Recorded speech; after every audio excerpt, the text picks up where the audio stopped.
So millions of people can lose their right to live and work in the UK if they don't do this. Hello everyone and welcome back to my channel UK Universe। तो स्वागत है आपका एक और नई update के साथ। तो आज की वीडियो बहुत इंपॉर्टेंट होने वाली है उन लोगों के लिए, चाहे वो यूके में आने वाले हैं, चाहे आप बहुत सारे टाइम से यूके में ऑलरेडी रहते हो, या फिर आप जो है वो as a student, as a work person, कैसे भी किसी भी वीज़ा पर अगर आप यूके आए हो, तो आज की वीडियो आपके लिए बहुत इंपॉर्टेंट है। क्योंकि आज की वीडियो में हम बात करने वाले हैं right to live in the UK कि आपको अपना ई वीज़ा कैसे अप्लाई करना है। इसके लिए आपको आज की वीडियो देखना बहुत ज़रूरी है। और जो भी मेरे चैनल पर नए हैं तो वो सब्सक्राइब जरूर कर दें, क्योंकि यहाँ पर आपको मिलेगी यूके से रिलेटेड हर वो इन्फॉर्मेशन जो आपके काम आ सकती है। So without any further delay let's get into the video.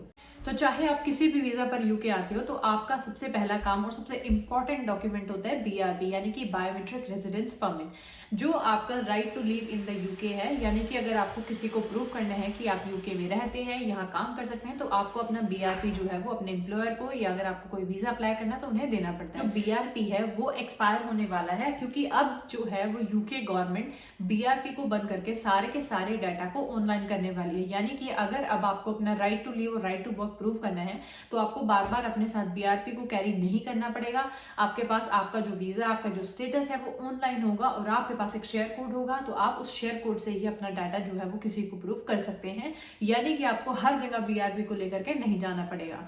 अब बहुत सारे लोगों का क्वेश्चन ये है कि हमें ईमेल आनी थी होम ऑफिस की तरफ से, क्योंकि जब ईमेल आपके पास आएगा तभी आप जो है वो अपने ई वीजा के लिए अप्लाई कर सकते हैं, या फिर आपको जो है वो ई वीजा समझ नहीं आ रहा कि कैसे अप्लाई करना है, कैसे लिंक करना है। तो आज की वीडियो बहुत जरूरी है, क्योंकि आज की वीडियो में मैं आपको दिखाने वाली हूँ कि आप कैसे 5 मिनट के अंदर अपना ई वीजा जो है वो अप्लाई कर सकते हैं। सब लोग जानते हैं कि आपकी जो BRPs हैं वो इस साल के दिसंबर तक ही वैलिड है, यानी कि आपकी BRP की जो एक्सपायरी डेट है 31 दिसंबर 2024 है। तो अगर आप उससे पहले पहले अपना वीजा नहीं ले पाते हो, तो राइट टू लिव और राइट टू वर्क है वो यूके में नहीं वैलिड होगा, यानी कि आप एक तरीके से इलीगल में आ जाएंगे, और जिसकी वजह से आपको जो है वो बहुत प्रॉब्लम हो सकती है। सो अभी बहुत सारे ऐसे लोग हैं जिनके पास होम ऑफिस की तरफ से ईमेल्स नहीं आई हैं, और वो वेट कर रहे हैं कि क्या कब वो ईमेल आएगी और कब वो अपने ई वीजा के लिए अप्लाई करेंगे। लेकिन आपको ईमेल की वेट करने की जरूरत नहीं है, क्योंकि मेरे पास भी अभी तक जो है वो होम ऑफिस की तरफ से कोई ईमेल नहीं आया है। लेकिन हो सकता है कि मैं आगे बिजी हो जाऊं, भूल जाऊं, या कुछ भी सिचुएशन ऐसी हो सकती है जिसकी वजह से मुझे शायद टाइम ना मिले, ये याद ना रहे। तो इसीलिए मैंने अपना ई वीजा पहले ही अप्लाई कर दिया है, और अब मुझे कोई टेंशन नहीं है कि BRP कब एक्सपायर होगा या कब नहीं। तो अगर आपके पास भी अभी तक होम ऑफिस की तरफ से कोई ईमेल नहीं आया है, तो आपको टेंशन लेने की जरूरत नहीं है। आप इस वीडियो को पूरा देखें, और by the end of the video आपके पास आपका वीजा जो है वो हो जाएगा। तो ई वीजा जो है वो बहुत ही सिंपल 3 स्टेप प्रोसेस है। आपको सिर्फ आपके BRP, आपका फोन नंबर और आपकी ईमेल की जरूरत है, उसके अलावा आपको किसी और डॉक्यूमेंट की जरूरत नहीं पड़ेगी। मैं आपको यहाँ 1 बाय 1 स्टेप दिखाने भी वाली हूँ, तो आप उसको फॉलो कर सकते हैं। अगर आपको कोई क्वेश्चन है, कुछ पूछना चाहते हैं, तो आप कमेंट बॉक्स में टाइप भी कर सकते हैं। तो सबसे पहले आपको जो है वो यूके गवर्नमेंट की वेबसाइट पर जाना है, या फिर आप डायरेक्टली ई वीजा लॉगिन भी जो है वो लिख सकते हैं, और जो लिंक्स इसमें दिखाए जा रहे हैं आप उस लिंक्स को क्लिक कर सकते हैं। जो है वो यूके गवर्नमेंट की ऑफिशियल वेबसाइट पर जब आप पहुंच जाओगे, तो वहां पर आपको ई वीजा लॉगिन पर जाना है। तो ई वीजा लॉगिन पर आपको स्टार्ट नाउ का ऑप्शन दिखेगा। स्टार्ट नाउ के बाद आपको 3 क्वेश्चंस पूछे जाएंगे कि क्या आपके पास अभी BRP है, या जो BRP आपके पास है वो अभी वैलिड है। तो आपको सिर्फ यस में आंसर करना है। जब आप इन तीनों क्वेश्चंस का आंसर कर दोगे, फिर आपको क्रिएट योर अकाउंट का ऑप्शन जो है वो शो होगा। अब सबसे पहले आपको अपना जो अकाउंट है वो क्रिएट करना है। तो अकाउंट को क्रिएट करने के लिए आपको यहाँ के एक डॉक्यूमेंट की जरूरत पड़ेगी। आप चाहे तो पासपोर्ट भी यूज कर सकते हैं, चाहे तो BRP भी यूज कर सकते हैं, बट आई विल सजेस्ट कि आप BRP ही यूज करें।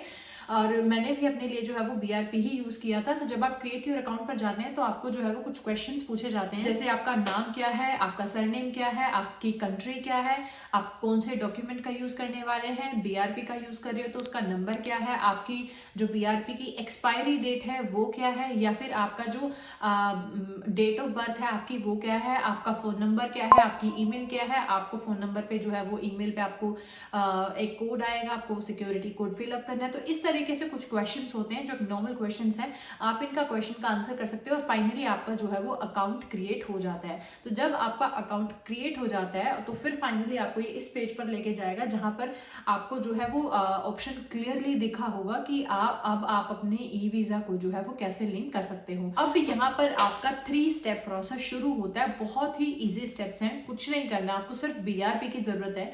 तो जब आप अपना ये वाला step complete, create your account complete कर देते हो, तो अब आप रेडी हो अपने ई वीज़ा को अपने अकाउंट से लिंक करने के लिए। जब आप इस पर क्लिक करते हो तो आपको जो है वो कुछ 5 स्टेप्स जो हैं वो दिखाई देते हैं। मेन इसमें 3 स्टेप होते हैं। सबसे पहले आपको आपके आइडेंटिटी और कॉन्टेक्ट्स प्रूव करने हैं, फिर आपसे कुछ सिक्योरिटी क्वेश्चंस होंगे जो सिक्योरिटी में आता है, और फिर फाइनली जो है वो डिक्लेरेशन एंड सबमिट है। तो सबसे इंपॉर्टेंट और सबसे मेन जो स्टेप है वो है आपको आइडेंटिटी कंफर्म करनी है। अब आइडेंटिटी कंफर्मेशन की अगर हम बात करें तो आइडेंटिटी कंफर्मेशन में ये आपसे जो है वो आपसे पूछेंगे कि आप कौन सा फोन यूज कर रहे हो, आप आईफोन यूज कर रहे हो, आप एंड्रॉइड यूज कर रहे हो। तो जो भी आप फोन यूज कर रहे हो तो मेक श्योर उसमें स्कैनिंग का जो है वो ऑप्शन होना चाहिए।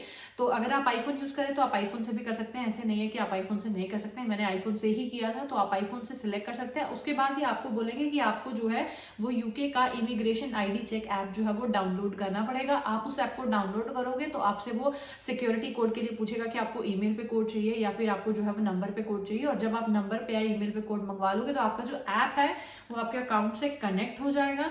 फिर वो आपसे 3-4 क्वेश्चन पूछेगा कि आपको अपने बीआरपी का पहले बैक का फोटो क्लिक करना है, फिर फ्रंट का फोटो क्लिक करना है, और फिर आपको जो है वो बीआरपी के अंदर चिप होती है उस चिप को स्कैन करना पड़ता है। इसके लिए टिप ये है कि अगर आप अपने बीआरपी को जब स्कैन कर रहे हो तो कई बार बहुत सारे लोगों को आईफोन से स्कैन करने में प्रॉब्लम हो सकती है।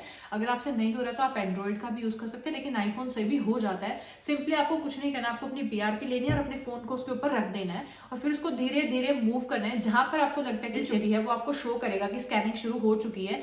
जहां पर आपको लगता है कि स्कैनिंग शुरू हो जाती है तो आप फोन को वहीं पर छोड़ देते हैं और फिर वो स्कैनिंग जो है वो कंप्लीट हो जाती है। तो इस तरह से आप अपनी जो बीआरपी की चिप है उसको आईफोन से भी स्कैन कर सकते हैं।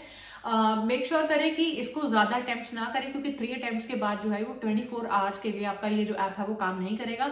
आपको 24 घंटे तक वेट करना पड़ेगा और फिर दोबारा से जो है वो उसको शुरू करना पड़ेगा। जैसे ही आपका चिप स्कैन हो जाती है उसके बाद आपका फेस स्कैनिंग होगी और आपसे जो है वो फोटो, एक फेस की फोटो ली जाएगी।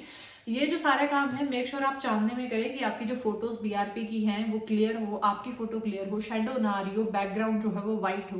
तो इन चीजों का ध्यान रखिए, क्योंकि वही आपका जो है वो फिर इजी ई वीजा पर लगकर वैसे आपका जो फर्स्ट स्टेप है वो कंप्लीट हो जाता है आपकी आइडेंटिटी कंफर्म करने का।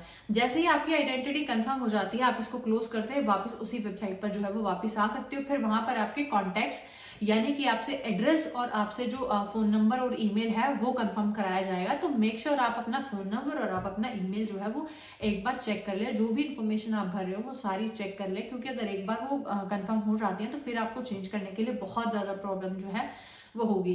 तो जैसे ही आपका फर्स्ट स्टेप कंप्लीट हो जाता है confirm your identity, next step पर मूव करते हैं जहां पर आपके अकाउंट सिक्योरिटी से रिलेटेड आपको 3 क्वेश्चन जो है वो सिक्योरिटी क्वेश्चंस के आंसर करने होते हैं। वो कुछ भी हो सकते हैं, डिपेंड करता है कि आपको अपने स्कूल का नाम बताना है या आपको अपने फादर का नाम बताना। तो इस तरीके से कुछ सिक्योरिटी क्वेश्चन होते हैं जो कि सिर्फ आपके अकाउंट की सिक्योरिटी के लिए होते हैं। उसके बाद आपका लास्ट स्टेप की तरफ मूव करते हैं जो है डिक्लेरेशन एंड सबमिट। डिक्लेरेशन में आपने कुछ नहीं होता है, डिक्लेरेशन पर क्लिक करके आपने वहां पर लास्ट में यस करके टिक करना होता है एंड फाइनली जो है वो आप इसे सबमिट कर सकते हो।